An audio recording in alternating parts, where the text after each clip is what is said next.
headquarters of common sense. Talk Radio. Thank you. Well, I say it's a better morning for us than it is for you and the people of Ukraine, waking up to the news that Russia has launched that full-scale invasion of Ukraine overnight. What is the feeling among the Ukrainian people this morning? So first of all, we have been in war with Russia for 8 years. Right now, it's just that they started full-scale invasion into our country, which we have been preparing and warning the world for about 6 months right now. So, of course, people are scared, people are frustrated. However, many people are bearing arms right now. And today in Ukrainian parliament, we voted for the martial law throughout Ukraine with 300 votes, which is constitutional majority.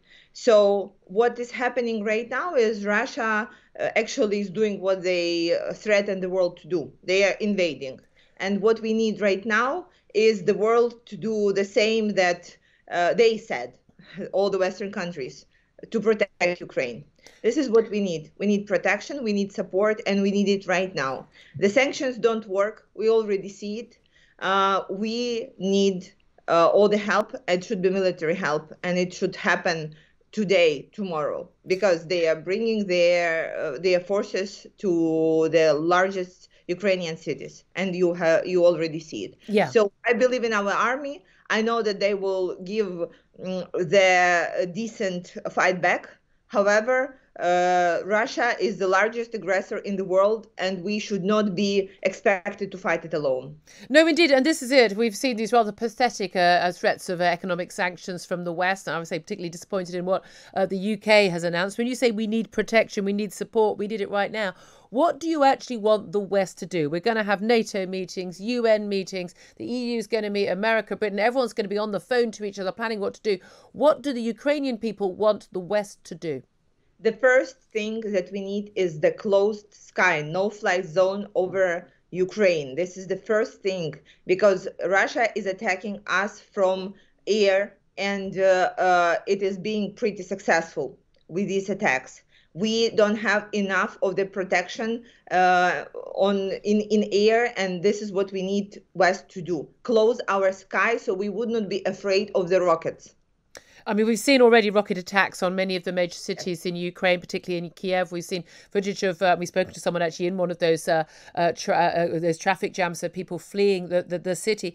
Are people in Ukraine, are they willing and able to stay and fight? You talked about people being armed. We know you've got a standing army of 200,000. You've also got many, many more in reservists. Are people ready to all intents and purposes, fight on the streets to protect their nation? Yes, people are ready to fight in the streets, and we have been ready for that for a long time. However, there are many people, the lines that you are showing, it's people who are trying to get their children out. And this happens because for 6 months, the world hoped that Putin will back off on the promises of the sanctions. And this didn't happen. So what needs to happen right now? We need to have full-scale support. We need to have NATO support. We don't have military to fight enough to fight Russia, just because you see it's one of the most powerful armies in the world. And they are attacking because and they said that they will attack, and the world was watching them saying that they will attack. And now they attacked, and the world is saying, oh, wow. Yeah, I mean, I think that's the fair summary, and that's the worry, is that actually there has just been a bit of a shrug. Is it your fear that actually the West isn't going to take any action other than economic sanctions, and actually they won't be willing to put up what would be, military planes to enforce a no-fly zone? So then there will be a full-scale war in the center of Europe that will end up badly for all the other countries that border with Ukraine, and then European Union will have Russian satellite will have borders with Russian satellite, which I don't think is the sustainable sustainable solution. Kira Rudik, really appreciate you joining us. We were expecting this to happen. Vladimir Putin all but told the world that he was going to launch this attack. It's not even just on the Donbass region, as many had expected at first. He's actually launched rocket attacks on Kyiv. We've seen pictures of people desperately trying to get out of the city, particularly with their children. And we know the Russian military's claimed to have knocked out all of Ukraine's air defence assets and air bases already. What support should the West be offering to Ukraine right now? First of all, I would say military and financial, because Putin pursues two targets right now. First, destroy Ukrainian military, or three.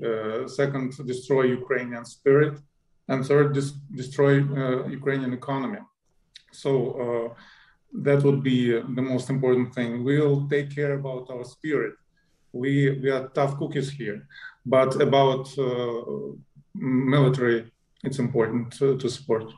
I mean, Ukraine does have a large standing army, 200,000, many hundred thousands more in reservists. We've seen footage of, grandmothers in their 70s being trained how to use guns, and no doubt at all about the spirit of the Ukrainian people. But I must ask you, are you scared? Are the people scared? You can still be feeling brave and be willing to fight, but are you scared for your safety, for your lives of you and your loved ones?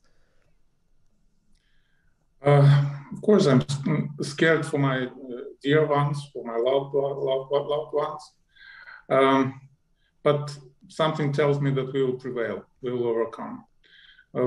Really, the spirit here is undescribable. I mean, I talk to my friends, I talk to my colleagues, I watch TV. There are these reports from Donbass. There are from people who are 10, 20 kilometers far from where the fights are, and they are saying, well, we don't want to live in a Russia-run, Russia-controlled Bandustan. We want to live in a normal country.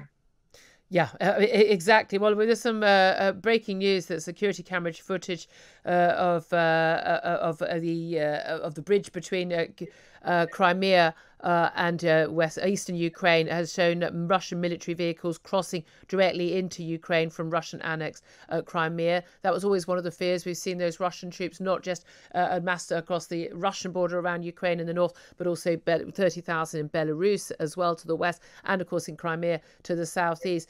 Ukraine is surrounded on all sides. Everyone we've spoken to has said that, look, it's the control of the skies is going to be absolutely crucial. We've already seen the Russian military knocking out Ukraine's air defense assets. They have claimed, again, we cannot verify that at the current time. Very difficult to trust anything that the Russians are saying, given that a lot of the nonsense they've been claiming about genocide and the like in recent weeks in the Donbass region. But in terms of the ability of the Ukrainians to fight, a lot of that is going to be determined by whether or not the Russians have control of the air. Do you believe that the West will provide some sort of air support? No, at this point, I can't imagine the West getting involved directly militarily in this situation. But at some point, yes, of course, you can turn Ukrainian cities into what we saw in Aleppo. But at some point, he will have to roll in, and we will be waiting for him. Also, there is some. Can you see me? Yes, we can. Yeah, we're still there. Because there are so many journalists calling. Sorry about that. No worries. The joys of dealing with Zooms and goodness knows what. Carry on, Alexander. We can still hear you. But he won't be capable to deal with this country at any point because people hate him here. I mean, people don't want him here. He can destroy. He can kill us, but he won't make us his slaves. Absolutely not. Good talk. Hot talk. Bold talk. Talk radio. Listen on your smart speaker. Watch it live on your smart TV. The world headquarters of common sense. Talk Radio.